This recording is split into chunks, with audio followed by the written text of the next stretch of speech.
Okay, start करते हैं paper solving. और हम लोग यूपीएससी 2017 का पेपर सॉल्व कर रहे थे और 75 क्वेश्चन तक हो गया था अपना। आगे चलते हैं 76 से और इसको खत्म करते हैं। बाकी के जो 2020, 19, 18 का था वो तो सॉल्व कर चुके हैं।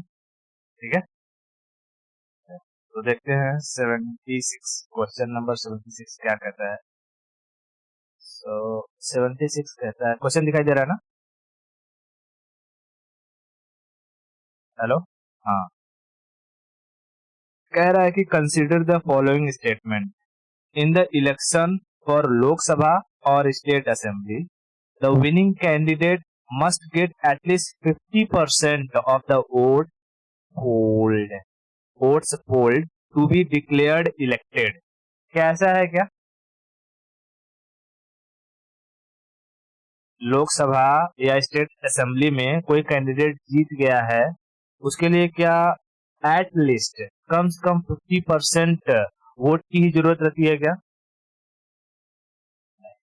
दूसरा कहता है अकॉर्डिंग टू दी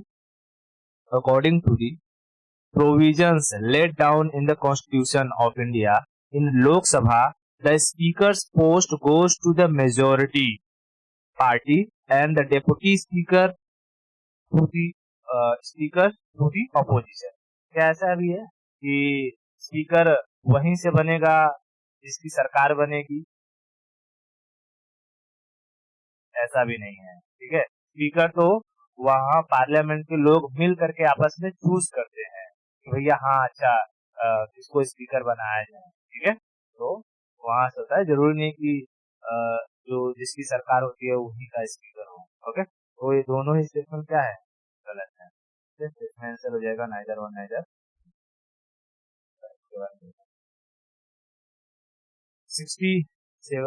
77 की तरफ चलते हैं। 77 कहता है 77 कहता है which of the following has occurred in the India after its liberalization of economic policy in 1991। Liberalisation के बाद इसमें क्या आया? कहता है कि share of agriculture in GDP increased enormously. यानी जीडीपी में एग्रीकल्चर का शेयर बहुत ज्यादा बढ़ गया, यानी बहुत एग्रीकल्चर से बहुत ज्यादा पैसा हमें आने लगा। ऐसा हो गया क्या? वो तो आज भी नहीं हुआ है। अरे आज भी हमारी जीडीपी में एग्रीकल्चर का बहुत कम परसेंट शेयर है। ठीक है, मेजरली जीडीपी में जो कंट्रीब्यूशन वो टर्सरी सेक्टर का है और एग्रीकल्चर प्राइमरी सेक्टर में आता है ना? दूसरा कहता है share of India's export in the world trade increase. Export increase हो सकता है, ये हो सकता है क्योंकि टर्सरी सेक्टर में मैन्युफैक्चरिंग होगी तो होगी। अच्छा, पहले अगर ये एलिमिनेट कर देते हैं तो ये चला जाएगा, ये चला जाएगा, बचेगा बी और सी। कहता है एफडीआई इनफ्लो इंक्रीजेस, एफडीआई आने लगा होगा। तीसरा अरे कॉमन वाली बात नहीं, एफडीआई तो हाँ हाँ हाँ। और चौथा कहता है कि India foreign exchange reserve increase enormously.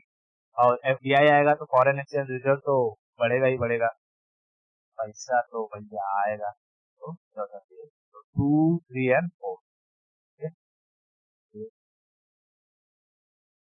Question number 78 क्या कहता है?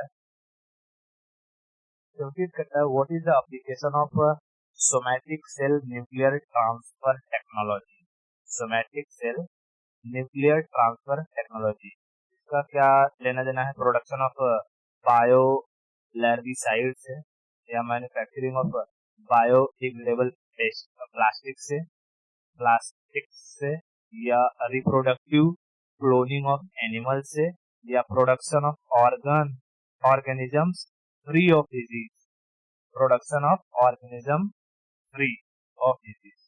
तो ये जो न्यूक्लियर ट्रांसफर टेक्नोलॉजी है, इसका लेना देना है रिप्रोडक्टिव क्लोनिंग ऑफ एनिमल्स। ठीक है, आगे चलते हैं 79 तक। 79 क्या कहता है? कहता है कंसिडर द फॉलोइंग स्टेटमेंट। कहता है एनपीसीआई से क्वेश्चन कहा है, NPCI help in promoting the financial inclusion in the country. NPCI जो है वो भारत में जितने भी फाइनेंशियल सेक्टर्स हैं या चीजें हैं उनको प्रमोट करने में हेल्प करता है. ऑनलाइन ट्रांजेक्शन होगा तो पैसे का तो प्रमोशन होगा ही होगा फाइनेंस का. दूसरा कहता है NPCI has launch RuPay a card payment scheme. सही बात है, रुपए का तो आया ही आया है ना. हाँ, तो दोनों ही सही है. ठीक है, आगे चलते हैं. Question number 80. 80 कहता है कि the term M strips is sometimes seen in the news. तो किसके कॉन्टेक्ट में था? तो एम जो स्ट्रिप था वो मेंटेनेंस ऑफ टाइगर रिजर्व. क्या था? Maintenance of tiger reserve. Maintenance of tiger reserve. ठीक है, करंट से था. उसके बाद चलते हैं क्वेश्चन नंबर 81 की तरफ. क्वेश्चन नंबर 81 क्या कहता है? क्वेश्चन नंबर 81 कहता है what is the most likely advantage of the implementing GST. GST का सबसे बेहतरीन काम क्या हुआ उसको इम्प्लीमेंट करने से? कहता है कि it will replace multiple taxes collected by multiple authorities and will thus create a single market in India. इसीलिए तो आया ही था कि वैट न देना पड़े, अलग अलग राज्यों में अलग अलग प्रोडक्ट पर अलग अलग अथॉरिटी जो टैक्स कलेक्ट करती है वो न देना पड़े. हर जगह एक ही टैक्स चले. ठीक है, पहला ऐसे ही है. अगर पहला सही है तो ये गलत हो जाएगा. ठीक है, ये गलत हो जाएगा. तो कहता है कि it will drastically reduce the current account deficit of India and will enable it to increase its foreign exchange reserve. इसका कुछ लेना देना नहीं है, फालतू होता है. तीसरा कहता है it will enormously increase the growth and size of economy in India and will enable it to overtake China in the near future. इसका जीएसटी का और इकोनॉमी से क्या लेना देना है भाई? है? अगर ऐसा रहता तो हर देश कहता है जीएसटी चालू कर दो और इकोनॉमी बढ़ा लो, है कि नहीं? दूसरा तीसरा गलत है, यानी इसका आंसर क्या होगा? Only one. ठीक है, ओनली वन. क्वेश्चन नंबर 81 की तरफ 82 की तरफ चलते हैं. 82 कहता है broad based trade and investment agreement बढ़िया BTI is sometimes seen in the news. Current से था in the context of negotiation held between India and तो ये यूरोपियन यूनियन और इंडिया के बीच में था broad based trade and investment agreement. ठीक है, ओके, आगे चलते हैं. 83 की तरफ कहता है consider following statement. India has ratified the trade facilitation agreement FTFA of WTO.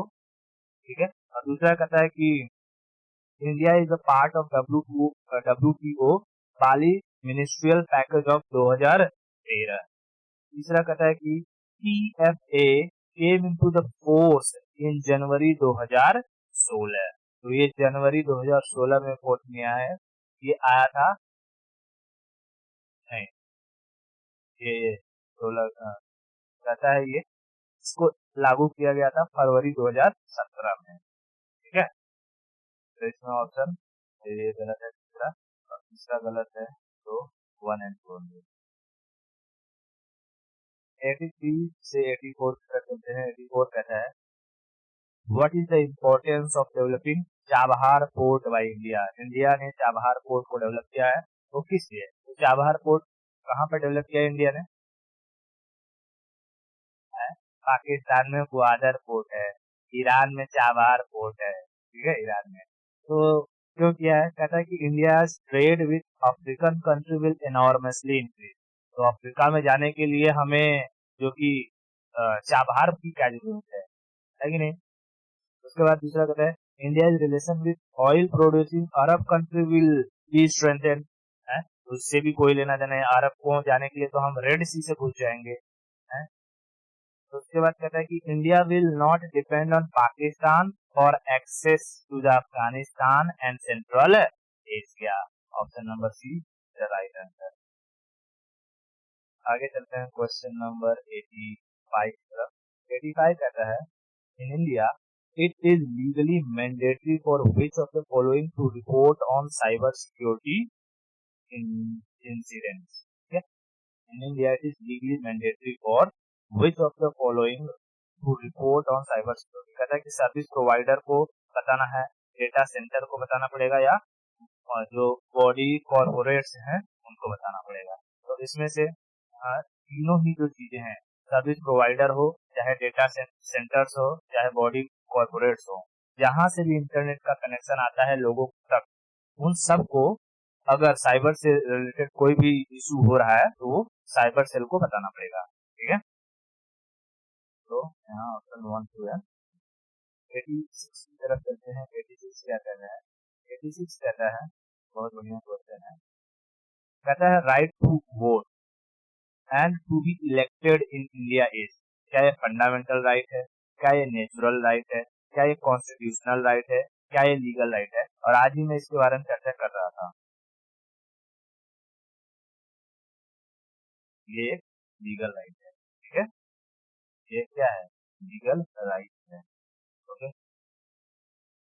Legal right तो है लेकिन दिया हुआ है कॉन्स्टिट्यूशन में, तो ये कॉन्स्टिट्यूशनल राइट ज्यादा इसका एक्यूरेट आंसर रहेगा।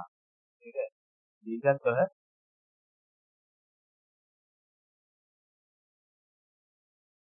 हाँ, टू बी इलेक्टेड मतलब कि इलेक्शन में खड़े होने के लिए। ठीक है, इलेक्शन में खड़े होने के लिए, तो इलेक्शन में खड़े होने के लिए भी अगर हम देखें तो भाई क्राइटेरिया वाइटेरिया तो है ही, कम से कम 18 साल से ऊपर होना चाहिए, है, समझा रहे कि, और लोकसभा के लिए खड़ा होना है तो कम से कम 25 साल एज होनी चाहिए, राज्यसभा के लिए है तो 30 साल होनी चाहिए। राज्यसभा में तो खैर डायरेक्ट इलेक्शन होता नहीं है, और लोकसभा हो गया या विधानसभा हो गया, तो विधानसभा के लिए कम से कम कितने साल, 25 साल होना चाहिए। तो वो सब चीजें कहाँ लिखी हुई है? कॉन्स्टिट्यूशन में लिखी हुई है। तो इसलिए ये जो राइट टू वोट है ये कॉन्स्टिट्यूशनल राइट है। ठीक है, आगे चलते हैं और हम लोग देखते हैं 87। 87 कहता है what is the purpose of evolved laser interferometer space antenna eLISA. ELISA से क्वेश्चन हमने सॉल्व किया, पता है, याद है? यस, ईलीजा 2021 वाले सेट में हमने सॉल्व किया था ईलीजा। सो ग्रेविटेशनल, यही था, ईलीजा ही था, मुझे याद है। ग्रेविटेशनल वेव के बारे में मैंने बताया था कि ग्रेविटेशनल वेव, तो ये ईलीजा क्या है? ग्रेविटेशनल वेव से रिलेटेड है, डिटेक्ट करता है ग्रेविटेशनल।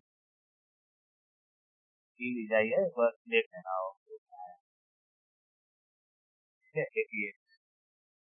88 के बारे में बात करते हैं।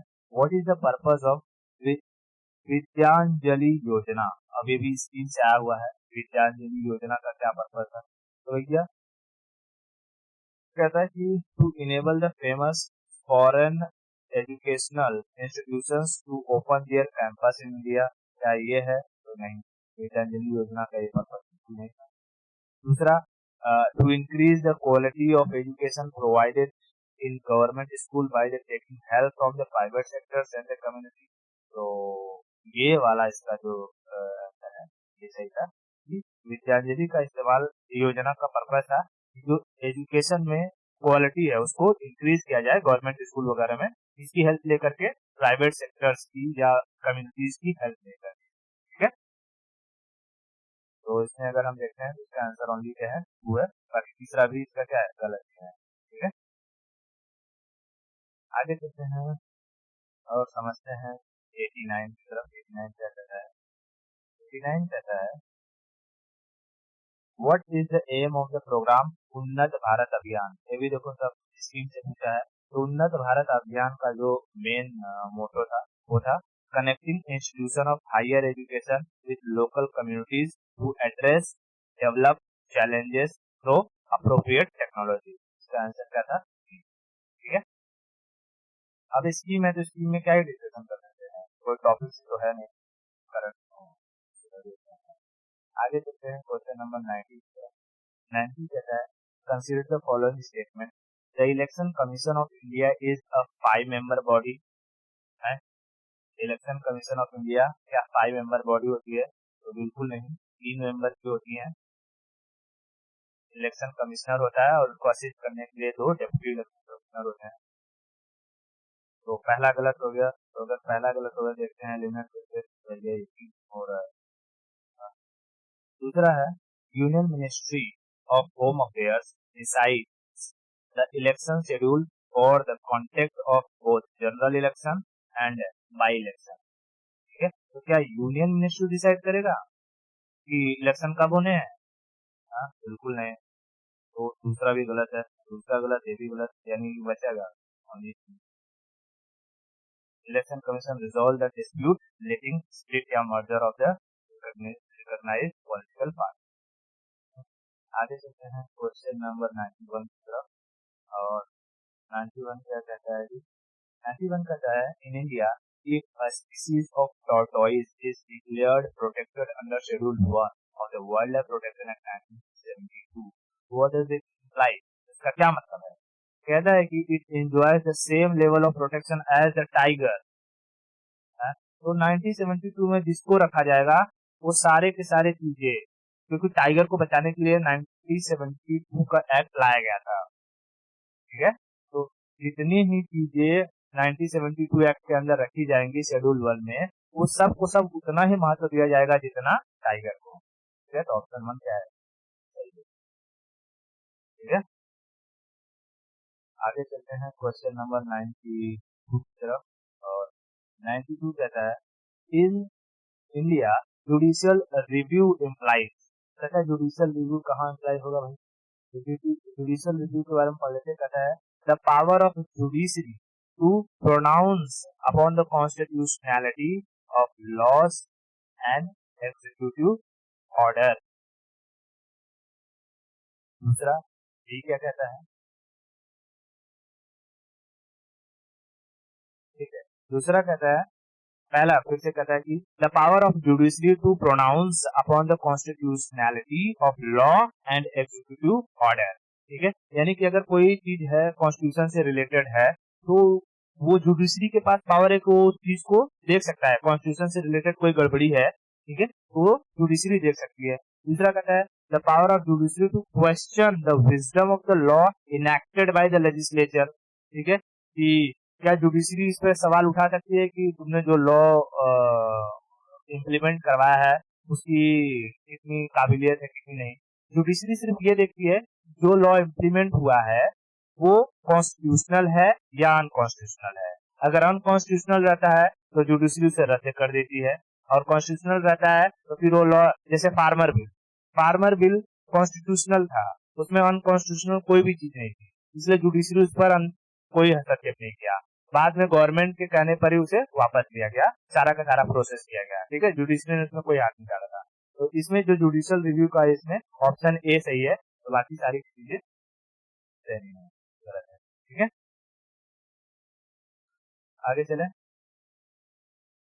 आगे चलते हैं 93 की तरफ।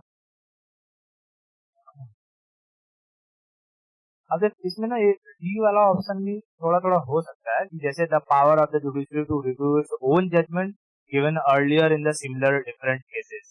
तो जुडिशियल रिव्यू इसके लिए भी इम्प्लीमेंट हो सकता है, बट ये थोड़ा सा डाउटफुल वाला लग रहा था। और वो लोग ने यूपीएससी ने ए माना है, तो क्या ही करें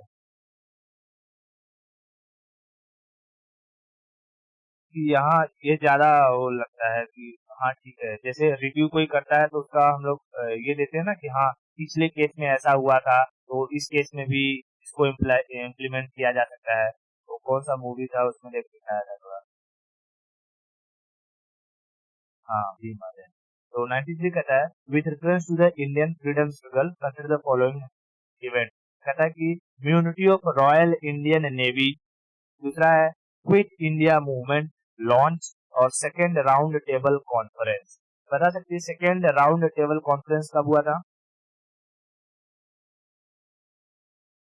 1931 में। ठीक है, 1931 में तेरा ये सितंबर से दिसंबर के बीच में, है ना, सितंबर से दिसंबर के बीच में, 1931 सितंबर से दिसंबर के बीच में हुआ था second round table. Quit India movement जो लॉन्च हुआ था वो 42 में लॉन्च हुआ था, एकदम लास्ट डे था, भागो हम लोग यहाँ से, ठीक है। और जो royal mutiny royal Indian navy था वो 46 में हुआ था, ठीक है। ये नेवी में क्या हो रहा था कि वहां पर रॉयल इंडियन नेवी का जो शिप रहता था, शिप पर जो अंग्रेज होते थे उन्हें अच्छा खाना दिया जाता था और जो इंडियंस होते थे उन्हें बुरा खाना दिया जाता था। तो इसके लिए वहां के इंडियंस ने क्या कर दिया था, रिवोल्ट कर दिया था, बड़ी मार मारा था और फिर खाना देना पड़ा था। अच्छा, तो अब इसको सिक्वेंसाइज कर देते हैं। अर्लियर कौन हो जाएगा, पहले 3 फिर 2 और उसके बाद 1, तो 3 2 1 यानी ऑप्शन सी। आगे चलते हैं 94 की तरफ। 94 कहता है consider the following statement, tax revenue as a percentage of GDP of India has steadily increased in the last decade। ठीक है, क्या कर रहा है कि tax revenue as a percentage of GDP of India has steadily increased in the last decade, कि GDP में जितना कंट्रीब्यूशन टैक्स का होता है वो 10 साल में बढ़ा है कंटिन्यूअस। तो कोई भी चीज कंटिन्यूअस बढ़ता नहीं है, कभी कम ज्यादा कम ज्यादा कम ज्यादा होते रहता है, ठीक है। तो ये ऑप्शन गलत हो गया। कहता है fiscal deficit as a percentage of GDP of India has steadily increase in the last decade. तो फिस्कल डेफिसिट भी अगर स्टेडीली बात कर रहा है तो ये भी कम ज्यादा हुआ होगा, ऐसा नहीं कि लगातार बढ़ा ही है फिस्कल डेफिसिट, किसी साल कम किसी साल ज्यादा हो सकता है। तो भी स्टेटमेंट क्या है गलत है, तो क्योंकि स्टेडीली एक कैसा वर्ड है, एब्सोल्यूट वर्ड है जो कहता है नहीं होगा ही होगा, तो जरूर थोड़ी ऐसा होगा ही होगा। 95 क्या कहता है, 95 कहता है recently there was a proposal to translocate some of lions from their natural habitat in Gujarat to which one of the following sites। तो ये तो करंट का था, उस वक्त कुछ बाघों को शेरों को क्या कर दिया जा रहा था, अपने नेचुरल हैबिटेट से उठा करके ईद के जंगलों में ले जाया जा रहा था। तो वो कहाँ से उठा, मतलब गुजरात के कौन से साइड में ले जा रहे थे, तो कूनो, ठीक है, Kuno, Kuno Palpur wild life sanctuary, समझ में। आगे देखते हैं क्वेश्चन नंबर 96 की तरफ। 96 कहता है which of the following are not necessarily the consequences of the proclamation of the president rule in the state। ठीक है, तो मतलब कि अगर प्रेसिडेंट रूल स्टेट में लगता है तो कौन सा इसमें से है जो नहीं नेसेसरी नहीं है कि ये हो। कहता है कि resolution of the state legislative assembly, ठीक है, resolution of state legislative assembly. तो भाई ये तो सही नहीं है, मतलब कि ये अगर हम देखें कि क्या कर रहा है कि which one of the following not necessarily consequences of the proclamation of president rule in state। अगर स्टेट में प्रेसिडेंट रूल लगता है तो क्या जरूरी नहीं है कि वो हो जाए, ठीक है, वो हो जाए। तो resolution of state legislative assembly ये जरूरी नहीं है। आगे देखते हैं दूसरा पढ़ते हैं। कहता है removal of the council of minister in the state, removal of the council of minister in the state. तो स्टेट में अगर जो भी जितने भी मिनिस्टर्स हैं उनको अगर हटा दिया जाता है, ठीक है, तभी तो प्रेसिडेंट रूल लागू होता है, क्योंकि उनका वो मेजोरिटी खत्म हो जाती है, या कोई ऐसा काम स्टेट में कोई ऐसी इमरजेंसी आ जाए जहां पर स्टेट गवर्नमेंट नहीं संभाल पा रही हो, तब प्रेसिडेंट रूल लागू होता है, ठीक है। तो ये तो है कि काउंसिल ऑफ मिनिस्टर्स को क्या कर दिया जाएगा, रिमूव कर दिया जाएगा, ठीक है, ये होगा। अभी तो सारा का सारा पावर प्रेसिडेंट नॉट नॉट पूछा है, मैं समझ रहा हूँ, लेकिन ये होगा, ठीक है, ये होगा। तो ये वाला ऑप्शन दूसरा नहीं हो सकता है, ठीक है, अगर दूसरा गलत है, हाँ, तो ये हो गया और बचेगा 1 एंड 3, मतलब कि ये दोनों नहीं हो सकता, ठीक है। ये जरूरी नहीं कि स्टेट लेजिस्लेटिव जो असेंबली है वो डिसॉल्व हो जाए, और ये जरूरी नहीं है कि लोकल बॉडीज यानी जैसे कि पंचायत है या ये क्या बोलते हैं अपना म्यूनसिपैलिटी है, उन सबको भी डिसॉल्व कर दिया जाए, ये जरूरी नहीं है, ठीक है। आगे चलते हैं क्वेश्चन नंबर 97 पर। 97 क्या कहता है कि which of the following, क्या कहता है क्वेश्चन, कहता है which of the following are envisaged by the right against exploitation in the Constitution of India। right against exploitation, तो बताओ इसमें से क्या रहेगा। Prohibition of traffic in human beings and force labour है। दूसरा कहता है एबोलिशन ऑफ अनटचेबिलिटी। तीसरा कहता है protection of the interest of minorities. और चौथा कहता है prohibition of the employment of children in factories and mines. तो बता, राइट अगेंस्ट एक्सप्लॉयटेशन, आर्टिकल 1 और 4। एकदम सही पकड़े हो। आगे चलते हैं क्वेश्चन नंबर 98। क्वेश्चन नंबर 98 क्या कहता है, कहता है कि which of the following is geographically closest to the great Nicobar. Great Nicobar के एकदम पास में कौन रहेगा, सुमात्रा होगा, बोर्नियो होगा, जावा होगा या श्रीलंका होगा। क्या लगता है, जावा, सुमात्रा है, ठीक है, सुमात्रा ऊपर वाला आइलैंड है सुमात्रा, ठीक है, तो सुमात्रा है। और 99 कहता है, ऐसे ऐसे क्वेश्चन आएगा तो तुम खुश हो जाएगी।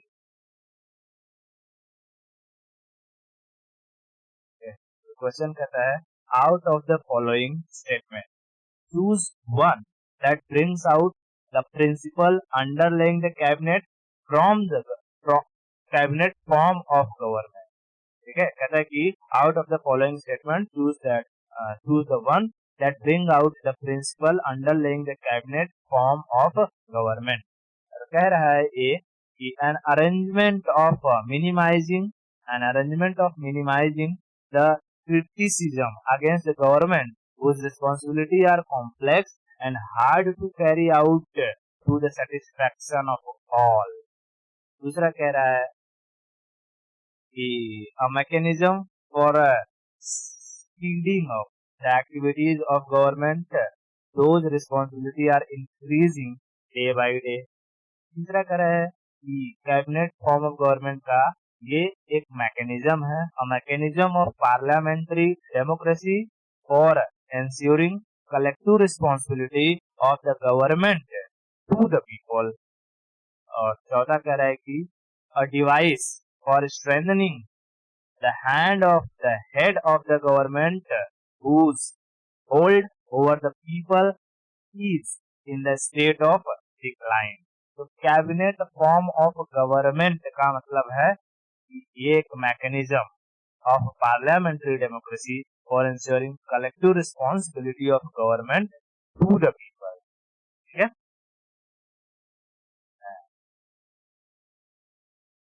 और लास्ट क्वेश्चन 100 कहता है which one of the following is not a feature of Indian federalism। ठीक है, इंडियन फेडरलिज्म का फीचर नहीं है।